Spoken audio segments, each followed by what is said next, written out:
Good evening, all of you, and welcome to the discussion of daily test paper number 5 CDS and FCAT. तो let's start our today's video. तो आज की video का, आज के paper का सबसे पहला क्वेश्चन था कि अगर तुम्हारा x है 1 माइनस क्यू और y है 2q प्लस 1, तो for what value of q x is equals to y। मतलब वो स्टार्टिंग में ही तुम्हें ये दे रहा है कि x और y अगर इक्वल हो जाएं तो q की वैल्यू क्या होगी। तो तुम्हारे पास में x और y की तो वैल्यूज़ पहले ही है, तो इनको आपस में इक्वेट कर दो। 1 से 1 गया, यहाँ से 3q इक्वल्स टू 0 हो गया और q की वैल्यू आ गई 0। क्वेश्चन यही खत्म हो जाता है। B is the correct answer. अब चलते हैं नेक्स्ट क्वेश्चन की तरफ। नेक्स्ट क्वेश्चन तुमको एक रिलेशन दे रहा है, तो यहाँ से तुम इस रिलेशन में से निकाल सकते हो कि x by y is equals to 0.04 upon 1.5। अब 0.04 का मतलब है 4/100 और 15/10 को उल्टा करके लिख लो 10/15। एक एक जीरो काटो और 4 के टेबल में इसको और कट कर लो, तो तुम्हारे पास में x बाई वाई का रेशियो आ गया 2/75। तुम चाहो तो यहाँ पे x को डायरेक्टली 2 से इक्वेट कर दो और y को 75 से इक्वेट कर दो। इससे तुम्हारा काम आसान हो जाएगा, क्योंकि तुम्हें निकालना है y minus x upon y plus x. तो ये बन गया 75 माइनस 2 और ये बन गया 75 प्लस 2। टोटल आंसर आ गया 73 अपॉन 77 और ये आंसर बी ऑप्शन में है। अब चलते हैं नेक्स्ट क्वेश्चन की तरफ। नेक्स्ट क्वेश्चन तुम्हें दो रिलेशन दे रहा है। अब देखो इसमें ट्रिक लगेगा, इसको पूरा नहीं सॉल्व करना है। तो ए क्यूब माइनस बी क्यूब को लिख लो 335 के इक्वल, और सेकेंड इक्वेशन से हो जाएगा A minus B equals to 5। Guess work करेंगे थोड़ा सा। सबसे पहले देखेंगे कि क्यूब में किसकी वैल्यू 335 के सबसे नियरेस्ट होती है, तो वो होता है 7। तो ए को वैल्यू दे दो 7 का। अब 7 का क्यूब होता है 343 और बी के क्यूब से माइनस होकर अगर वो 335 बन रहा है तो ऑब्वियस सी बात है कि बी 2 होगा।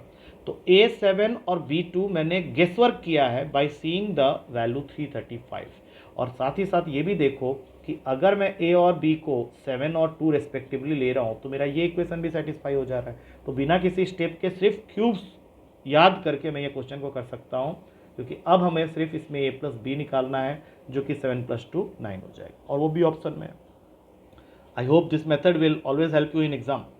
नेक्स्ट क्वेश्चन है, इसमें x की वैल्यू दे रखी है 2 to the power of 1/3 plus 2 to the power of minus 1/3, और तुमको ये एक्सप्रेशन सॉल्व करना है। तो 2x क्यूब, एक्स क्यूब का यहाँ मतलब हो गया 2 की पावर 1/3 प्लस 2 की पावर माइनस 1/3 पूरे का होल क्यूब। बाकी -6x और -5 को मैं भी कुछ नहीं कर रहा, क्योंकि हो सकता है कि ये सब कुछ आपस में ही कैंसिल आउट हो जाए। तो अब इसके आगे हमें सिर्फ ये देखना है कि पावर फ्रैक्शन में है, तो हमें a प्लस बी का होल क्यूब का ये वाला फॉर्मूला लगाना पड़ेगा, that is a cube plus b cube plus 3ab into a plus b. अब अगर मैं ये फॉर्मूला यहाँ लगाता हूँ तो पहला टर्म 2 हो जाएगा, दूसरा 1/2 हो जाएगा, तीसरा टर्म हो जाएगा 3 इंटू 2 के पावर में 1/3 इंटू 2 के पावर में माइनस 1/3। और जहाँ a प्लस बी मतलब 2 की पावर 1/3 प्लस 2 की पावर माइनस 1/3 लिखने की बारी आएगी, वहाँ पे मैं सिर्फ x लिख के ब्रैकेट क्लोज कर दूंगा और बाहर रह गया -6x -5। अब खुद सोचो कि 2 की पावर 1/3 इंटू 2 की पावर माइनस 1/3 पावर ऐड होंगे तो ये 2 की पावर 0 1 हो जाएगा। मतलब ये टोटल वैल्यू जो है नेक्स्ट स्टेप में सिर्फ इतना रह गया, 2 मल्टीप्लाइड विथ इन दोनों को ऐड कर दो 5/2, और वहाँ से निकल के आया खाली 3x, और इसके बाहर ये दोनों टर्म है -6x -5। आई थिंक आंसर दिख गया होगा, क्योंकि जैसे ही तुम ब्रैकेट खोलोगे पहला वैल्यू आ जाएगा 5 दिस इंटू दिस, और दूसरा वैल्यू आ जाएगा 6x, और क्या है -6x -5। तो आपस में सारे कैंसिल हो जाते हैं और आंसर में बच जाता है खाली 0, which is there in the first option A. I hope it is clear to all of you. अगले क्वेश्चन में चलते हैं। अगेन ए क्वेश्चन जिसमें तुमको डिटेल्ड मेथड नहीं लगाना है, सिर्फ ये सोचो कि अगर मैं यहाँ पे x को वैल्यू दे देता हूँ 2 का, तो 2 का स्क्वायर होता है 4 प्लस 1/4, ये तो खुद ही 17/4 हो गया। और अब तुमको x निकालने की जरूरत नहीं है, क्योंकि x तो तुम्हें मिल गया है, सीधा उस x की वैल्यू को लेके यहाँ पुट कर दो। 2 का क्यूब 8 माइनस 1/8, सॉल्व करोगे नेक्स्ट स्टेप में ही 63/8 मिल जाएगा, जो कि बी ऑप्शन में अवेलेबल। इसमें और कुछ भी x प्लस 1/x या x minus 1/x detail method में जो हम लोग करते हैं वो करने की जरूरत ही नहीं है। नेक्स्ट क्वेश्चन में चलेंगे। अब यहाँ पे 8x³ पूछ रहा है the quotient of 8x³ minus y cube when divided by this value. तो यह कहीं ना कहीं तुमको बोल रहा है कि 8x³ माइनस वाई क्यूब को सबसे पहले तो लिख लो 2x का होल क्यूब माइनस वाई का होल क्यूब, और यहाँ पे विजुअलाइज करो इस फॉर्मूला को, that is a³ minus b³। ये फॉर्मूला होता है a minus b whole multiplied with a² plus ab plus b²। तो जिस एक्सप्रेशन को हमने अभी ब्रेक किया है वहाँ से मुझे मिलेगा फर्स्ट ब्रैकेट में a है 2x, b है y, तो 2x माइनस वाई, दूसरे ब्रैकेट में 4x² प्लस y² और फिर आ जाएगा प्लस का 2xy। अब क्वेश्चन को तुम ध्यान से रीड करो कि the quotient of 8x³ minus y cube when divided by this, मतलब इस वैल्यू को अगर मैं इससे डिवाइड करता हूँ, मतलब नेक्स्ट स्टेप में क्या हो रहा है, ये वैल्यू इसके नीचे जाके इससे डिवाइड होना चाह रहा है। तो ऑब्वियस सी बात है कि फॉर्मूला तो तुम देख ही चुके हो, तो यहाँ पे क्या बच गया 2x माइनस वाई बच गया, तो इसका आंसर हो गया सी। यहाँ पे तुमको सिर्फ अपने a³ माइनस b³ वाली बात को समझना है कि अगर किसी एक्सप्रेशन में इससे इसको डिवाइड करना पड़ जाए तो एक्सप्रेशन सिर्फ a माइनस बी बचेगा। तो सीधा हम लोग सी ऑप्शन को टिक कर देंगे। अब चलते हैं नेक्स्ट क्वेश्चन में। नेक्स्ट क्वेश्चन है रिमाइंडर एंड फैक्टर थ्योरम का, जो कि बहुत ही सिंपल क्वेश्चन है।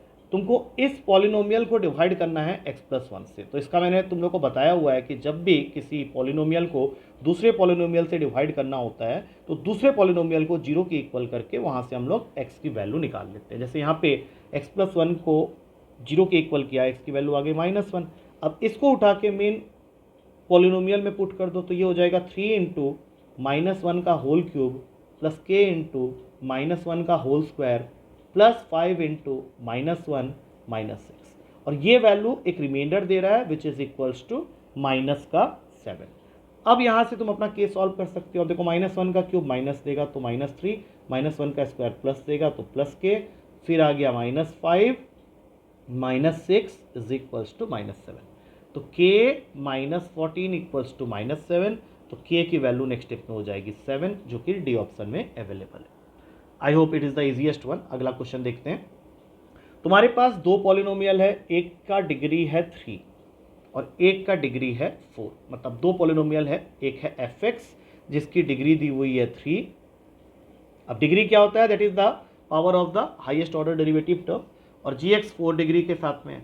तो सपोज कर लो कुछ ऐसा हो सकता है कि x³ minus 3x² plus 2x plus 1, ये हो सकता है तुम्हारा fx, और gx के जगह में ले लो x की पावर 2x की power 4 minus 3x³ plus 2x² minus 3x plus 1, ये मैंने अपने आप ही ले लिया। अब अगर तुम इसको मल्टीप्लाई करोगे तो सीधी सी बात है कि फर्स्ट टू टर्म्स तो यही है, और इनको मल्टीप्लाई करके जो भी x का पावर बनेगा वो ऐड हो जाएगा 3 और 4 7, इससे बड़ा टर्म बनना नहीं है। तो उसने पूछा what is the degree of fx into gx, तो मुझे साफ साफ दिख रहा है कि ये पहला टर्म ही तुम्हें 2x की पावर 7 देगा, जो कि हाईएस्ट डिग्री टर्म है। तो डिग्री क्या है, 7। मतलब अगर दो पॉलिनोमियल्स की डिग्री अलग अलग है और उसको हम लोग मल्टीप्लाई कर रहे हैं, तो मल्टीप्लाई करके जो पॉलिनोमियल बनेगा उसका डिग्री जो होगा that will be the summation of the degree of the individual polynomials. ये रूल याद रखना है। अब चलते हैं अगले क्वेश्चन में। अब देखो इस क्वेश्चन के अंदर भी एक फॉर्मूला छुपा हुआ है, अगर मैं इसको ढूंढ सकूं तो a प्लस बी का whole square plus a minus b का होल स्क्वायर अपॉन में a square plus b square. बस देखना यह है कि हमने a को लेट कर लिया है 443 और b को लेट कर लिया है 547। अब हमें इन वैल्यूज़ के साथ काम नहीं करना, हमें इसको a और b के टर्म्स में ही सॉल्व करना है। तो न्यूमरेटर मुझे देने वाला है a square plus b square plus 2ab, और दूसरा ब्रैकेट खोलोगे तो a square plus b square minus 2ab, और अपॉन में क्या है a square plus b square. अब देखो अभी तक मैंने ये वैल्यूज पुट नहीं किए, अब क्या होगा, plus 2ab minus 2ab cancel हो जाएगा, a स्क्वायर दो बार ऐड हो रहा है, b स्क्वायर दो बार ऐड हो रहा है, तो 2 times of a square plus b square और होल अपॉन में है a square plus b square. तो देखो ये भी साफ हो गया। मतलब अब तो ये फिक्स हो गया कि इस एक्सप्रेशन में अगर किसी फॉर्मेट में ये क्वेश्चन आता है, अब उसमें a और b की वैल्यू की मुझे ज़रूरत है ही नहीं, इसका आंसर हमेशा ही 2 होगा। तो सीधा हम लोग इसको टिक मारेंगे और इसका एक फॉर्मूला बना लेंगे कि आगे से अगर इस फॉर्म में कोई भी क्वेश्चन है तो उसका आंसर हमेशा होगा 2। आई होप इट इज़ ओके। और इस तरह की चीज़ें हमेशा ध्यान में रख के पेपर में जाना है, सो दैट हम अपना टाइम बचा लें। नहीं तो तुम क्या करोगे, इसको खोलने बैठ जाओगे, सॉल्व करने बैठ जाओगे, it will take a lot of time. चलो अब चलते हैं पेपर के आखिरी क्वेश्चन में। अगेन आई विल से कि इसको वैल्यू पुटिंग से किया जा सकता है। हमारे पास में दो वैल्यूज़ हैं, एक है a minus b is equals to 4 और दूसरा इक्वेशन है a square plus b square is equals to 40। साथ में ये भी दे दिया है कि a and b both are positive integer. तुमको फाइंड करना है a cube plus b to the power of 6। सीधी सी बात है, मैं फिर से वही ट्रिक बताऊंगा। 40 के नियरेस्ट में देखो कौन सा स्क्वायर लाई करता है, एंड आई होप सब लोग जान जाएंगे 36। तो दूसरा होगा 4, क्योंकि 36 और 4 मिला के ही 40 होता है। और यहाँ पे तुमको अब इस चीज़ का ध्यान रखना है कि a को बड़ा रखना है, b को छोटा रखना है, क्योंकि a minus b positive value ले रहा है 4। तो a अगर b से बड़ा है, ये मैं देख चुका हूँ फर्स्ट इक्वेशन की वजह से, तो a को लेना पड़ेगा 6 और b को लेना पड़ेगा 2। ये लेते ही तुम्हें ये भी पता चल रहा है कि a का स्क्वायर करने पे 36 आ रहा है, b का स्क्वायर करने पे 4 आ रहा है, दोनों का सम 40 दिया हुआ है। और यहाँ पे ये भी देख सकते हो 6 माइनस 2 4 हो रहा है। तो अब फाइंड क्या करना है, तो फाइंड करना है a की cube plus b to the power of 6। तो 6 का क्यूब आई होप सबको ने याद कर लिया होगा, 216, और 2 की पावर 6 64 होता है। तो 216 प्लस 64 करके देख लो, आंसर हो गया 280।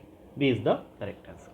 तो इस तरह से कुछ स्क्वायर्स क्यूब्स को याद करके, कुछ बेसिक ट्रिक्स लगा के, वैल्यू पुटिंग करके, ये सारे क्वेश्चंस जो तुम्हारे पेपर के आए हुए हैं बहुत जल्दी सॉल्व हो सकते हैं। आई होप इस वीडियो से बहुत कुछ सीखने को मिला होगा तुम्हें। अगले वीडियो में फिर मिलते हैं नेक्स्ट पेपर डिस्कशन के साथ में। Till then take care and thank you to all of you.